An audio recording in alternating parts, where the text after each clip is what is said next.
کیا یہ تمام چیزیں اس بات کا ثبوت نہیں ہے کہ اسلام زندہ ہے اور قیامت تک زندہ رہنے والا ہے؟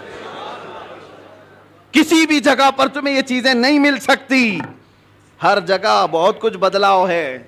ہاں میں بتا سکتا ہوں چیلنج کے ساتھ, دنیا کا کوئی بھی مذہب ہو وہ لائے کتابیں اور ہم بتاتے ہیں اس کے کتنے کتنے نسخے ہیں, کتنے. بائبل میں آج کتنے نسخے, 70 سے زیادہ نسخے الگ الگ ملتے ہیں. یونان میں الگ ہے اور یورپ میں الگ ہے. جو انجیل, Bible, Old Testament, New Testament سب بدلی ہوئی ہیں.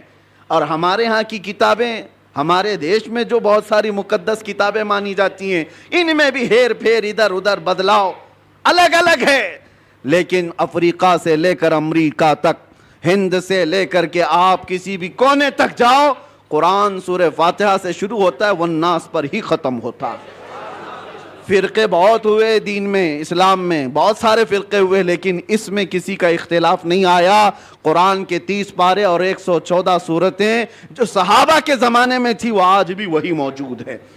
اس کلام پاک پر کسی کا اثر کیوں نہیں ہوا آج تک؟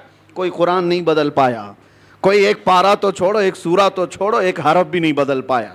زبر, زیر اور نقطے بھی اس کے بدل نہیں پائے. 1400 سال سے ایک کتاب چلی آ رہی ہے, اس کتاب کو کوئی نہیں بدل پایا. اے مسلمانوں, میں تمہیں یہ فخر والی باتیں بتا رہا ہوں, اس سے بڑھ کر کے دولت جاؤ ڈھونڈ کر کے نکالو, کسی کے پاس نہیں مل سکتی. پھر تم کس بات کے مایوسی میں جیتے ہو ہمارے پاس کچھ نہیں ہے؟